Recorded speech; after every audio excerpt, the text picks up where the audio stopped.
Well, here we are. We are still in quarantine. We're all just trucking along, trying to make the best out of this situation.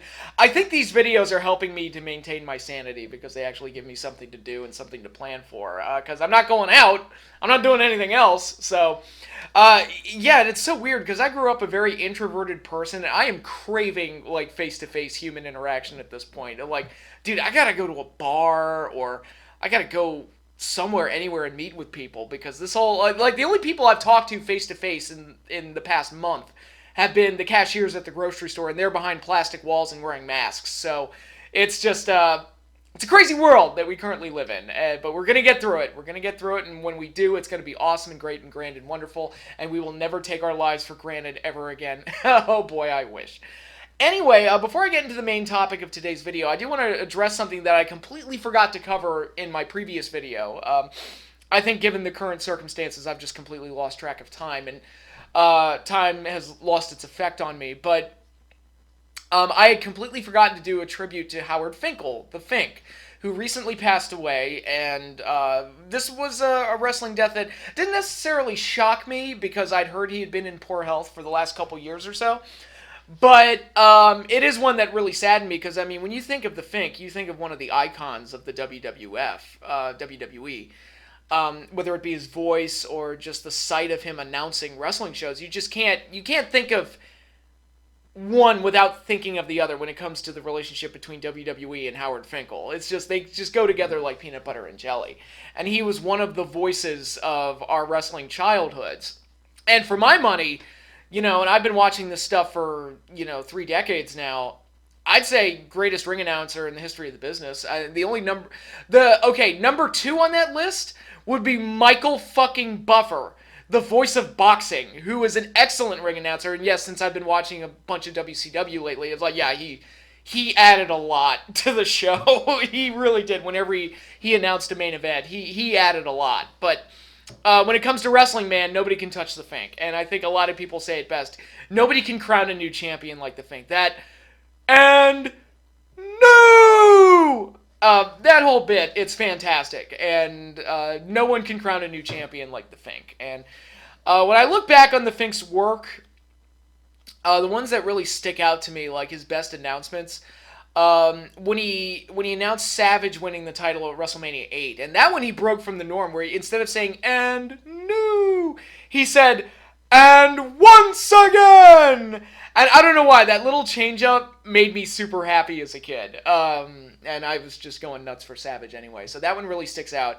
Also, him crowning Slaughter at Royal Rumble 91, that one really stands out because Piper and Monsoon were just waiting with bated breath for what the announcement was, and Howard Finkel did that pause. The winner of this contest, pause, and you can almost hear like Monsoon and Piper sitting on the edge of their seat. And no! And then Piper and Monsoon completely lose it. It was really great. If you haven't watched that, go back and watch his announcement. It's absolutely outstanding. Also, he was a big pivotal reason why kind of the controversial situations for Royal Rumble 94 with the double finish with Luger and Brett, and the controversial ending with King of the Ring 93, the tournament, he was a big part of making those work as well, so go back and watch those. So, Howard will be missed. He is one of the all-time greats in the history of the WWE, and again, for my money, greatest ring announcer in the history of the business. No one was better. So, with all that said, it's time to jump into the main topic of this video, which I want to thank one person and one wrestling company for this video. One is WCW, because I was inspired to make this video because of my recent rewatches of WCW, and it's kind of got me on a big WCW kick. But the person I want to thank is James over at We Are Pro Wrestling. I'll put the link to his YouTube channel down in the description, but he does some very, very good From the Vault videos that kind of look over the complete history of certain aspects of professional wrestling, whether it be an event or a match or a title reign or something like that. He's done really, really good work, and he gave me the idea to do this video by responding to one of my tweets. In one of my, as I've been rewatching Nitro, I was getting close to Halloween Havoc 1997, and that was the build-up to the Piper-Hogan cage match, and I was like, man, a lot of these promos from Piper are awesome. I really want to see this match, except I know it's not very good. And actually, all of the Hogan Piper pay-per-view matches in WCW, all three of them, are famously not considered to be very good. Didn't get high on the star rating list. But James pointed out to me, it's like, well, yeah, but it did draw money. I mean, it did draw the highest buy rate. It did draw the highest pay-per-view buy rate in WCW history up to that point. Later beat by Starrcade 97, but this one beat, I believe, Starrcade 96, which was also headlined by Hogan and Piper. I believe it beat that one. So they definitely got reaped some financial benefits from that program, whether or not the matches were any good. And I thought that was interesting. I was like, I mean, that's a very good point. These matches did draw, and people were excited for them. And I think a large part of that is because of the promos, and the animosity between them felt really, really real. So you wanted to see them beat the shit out of each other, and yet Hogan, who was the super hated heel, and Piper seemed like, at the time, he was the guy that was going to put him in his place. And that was the build-up leading into Starrcade. Then they did the crazy stuff with Alcatraz, and Piper being disrespected in front of his son and Hogan pissing him off that way. And then leading into a Halloween Havoc, Piper was now the commissioner, and it was really just a stepping stone to get to Hogan and Sting in December, but Piper wanted to get his shots in before that match took place. So they got that, and again, some great promos and great lead-ins for that match. In particular, the go-home show for Halloween Havoc 97 was really, really strong. They did some great stuff there. So they did a lot of great things to make people excited for the matches. And I think that brings up a couple of good questions and good points for debate. I'm not going to necessarily... This isn't a review of the 3 Hogan Piper matches per se, although I did rewatch all 3 of them just to make sure they were fresh on my mind for this video. This isn't necessarily a strict review, but more of like a coffee table discussion about... how the business works, I guess. And really, it raises some interesting questions. First of all, which is more important, having great matches that get high star ratings, or creating situations that make people want to pay to see the show? And that isn't always necessarily the same thing. It's actually, in a lot of cases, it's almost never the same thing. So that's an interesting thing to think about. And also... how important is it, what exactly does a match need to do to deliver on what it's promising? And deliver, okay, if you get a lot of people interested to want to see this match, what exactly do you have to do to make sure it delivers? Because I've argued this up and down every which way till Sunday, that Hogan and Andre, despite getting low star ratings from Dave, actually both Hogan Andre matches, the WrestleMania 3 match and the main event, both matches delivered. In that they delivered in the way exactly how they needed to for those matches to work. And I think both of those matches worked exceptionally well. I think the Hogan Andre at WrestleMania 3 is kind of like the blueprint WrestleMania main event. And any WrestleMania main event, any WrestleMania closer, kind of like in some way, shape, or form should draw, or at least has drawn from Hogan Andre in some way, as far as making a match feel larger than life and feel like it's real animosity between two people that want to beat the shit out of each other, and creating a situation that'll get people intrigued and getting them to want to see it, and then delivered by doing arguably the greatest moment in the history of the business when Hogan slammed Andre. Certainly, I would say the most iconic moment in WrestleMania history, and that's, over 30 years later, and I still say that that's the case. And, so the WrestleMania 3 match delivered, and then you look at the main event, which delivered that amazing angle with the dual referees and Ted DiBiase buying the championship, and that whole screw job there. I mean, that delivered something that wrestling had never really seen before, and it was just one of the greatest moments in the history of pro wrestling, for my money. And it's one that when I did my live streams and I was rewatching it, I was like, dude, this is giving me goosebumps watching this again. Just seeing Ted DiBiase with the belt made the whole thing worth it. So that's a case where I would say both matches certainly delivered on what they were promising, even though they didn't score very high star ratings from the Dave Meltzers of the world. And if you've been following my channel for any length of time, you know me. I'm not big on star ratings. I don't.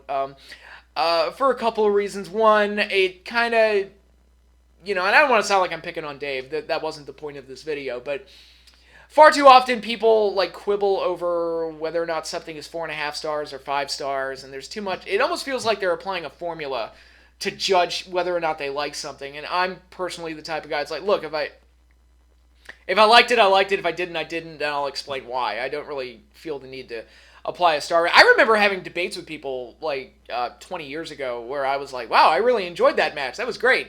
I was like, yeah, but it was only 9 minutes, so 2.5 stars. I'm like, but it was like the best match on the show. It was the match I enjoyed the most. I don't care how long it went. It's like, but a 10-minute match can't go higher than 3 stars or whatever. He was trying to explain that to me, and I'm like, fuck you, I'll like what I like. What the fuck does that even mean? And so I've never been one for star ratings. I've never done it on this channel. I've never applied it to how I judge a wrestling show.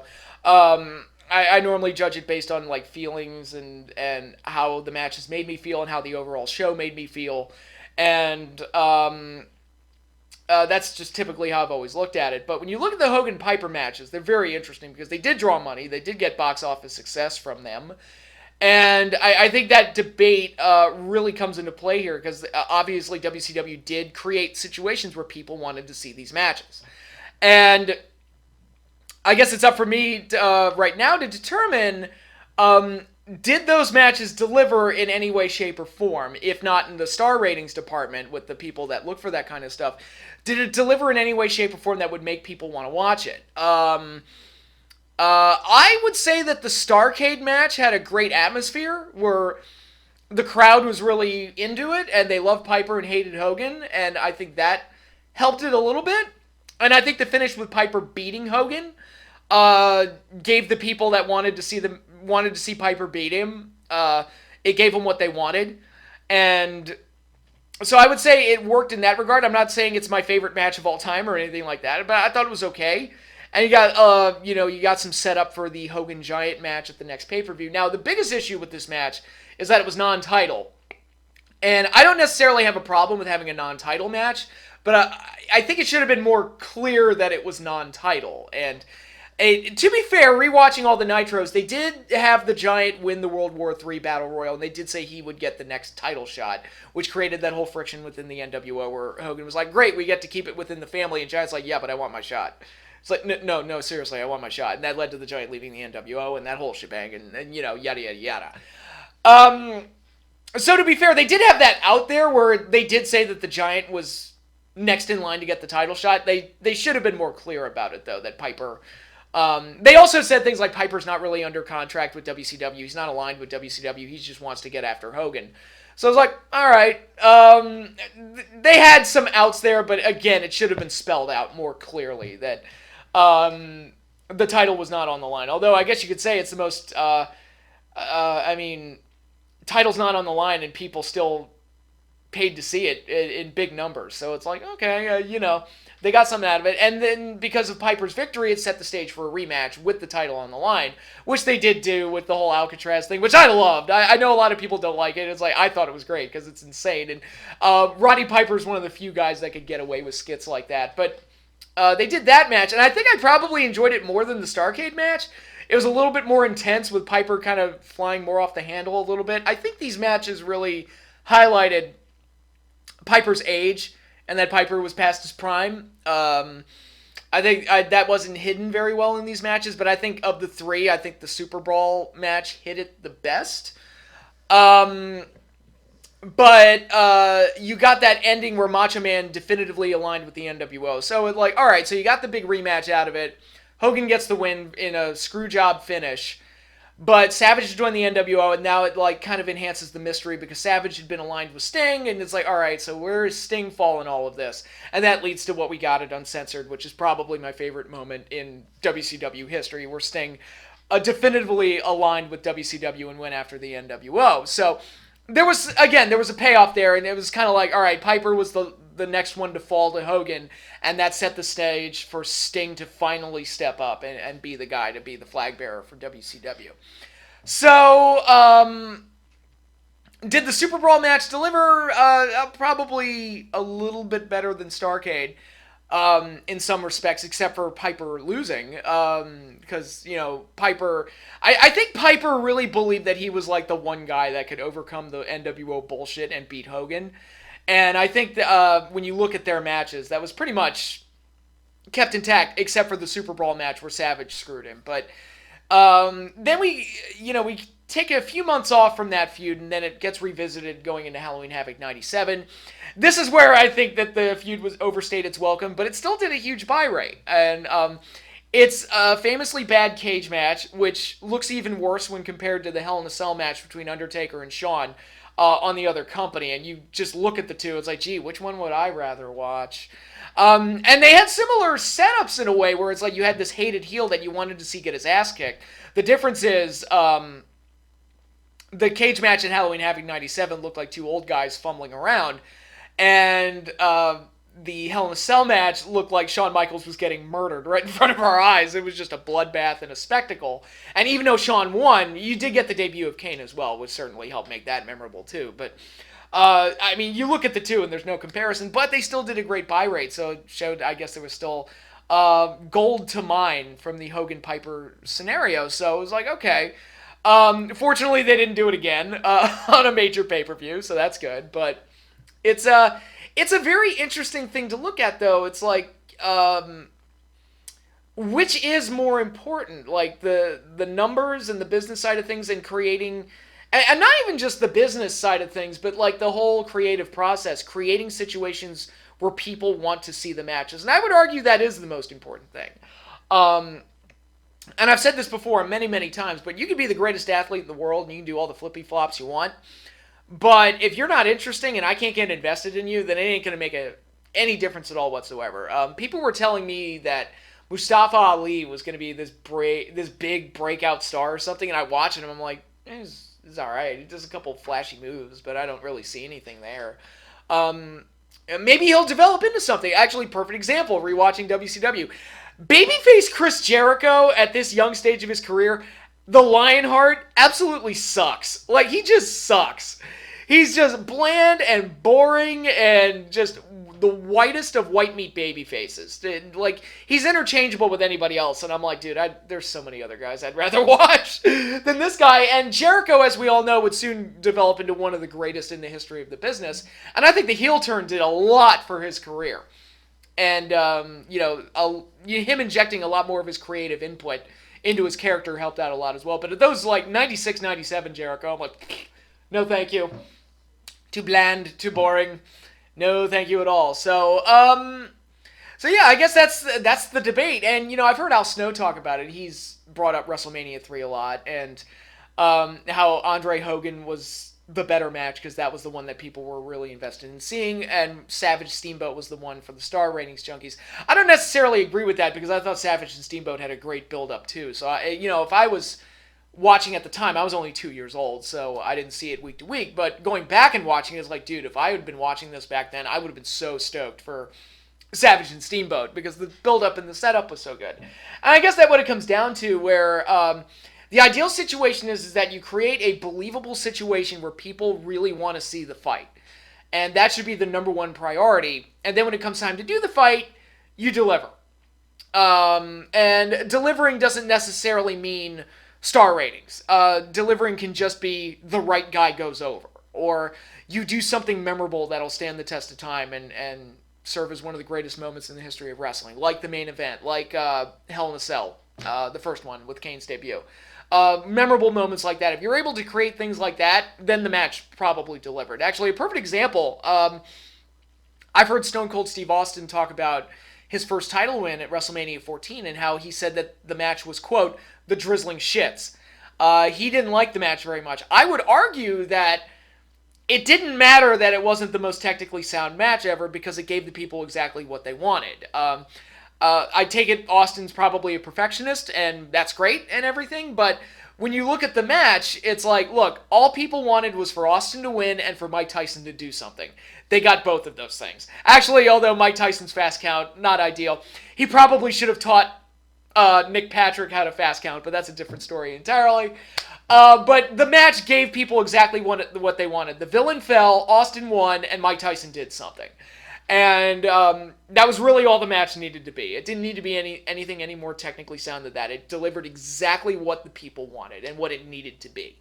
So I guess you could call that the Hogan Andre of the Attitude Era, where it's like, look, they didn't do much, but what they did do contributed to making something special. So what's wrong with that? So really, this is just a debate. I pose it to you guys. What do you think? Post down in the comment section down below. And I think it's an interesting discussion to have, and one that, I don't know, kind of takes us out of the wrestling bubble a little bit, because I think so many fans inside the wrestling bubble kind of focus a little too much on the technical match quality of things and not so much on uh, storyline payoffs and drawing people in and then delivering on those expectations and not so much the technical side of things. But yeah, I bring it up to you guys. Comment down below and we could have some fun discussions about it. But that is all I have for you in this video. Thanks again, everybody, for watching. Be sure to hit the little bell icon so you get notified when I post new videos. And be sure to like, subscribe, and do all that other fun stuff. And you can follow me on Twitter. The link is also in the description. So, with that said, thanks again, everybody. Let's just keep chugging along through this whole quarantine. I'm sure it'll be fun, dude. I'm gonna party like a motherfucker when this is over. Like, you have no idea. I am probably never going to stay inside on a Friday night ever again. But we'll see. But anyways, take care, everyone. Stay safe, and I'll see you all later.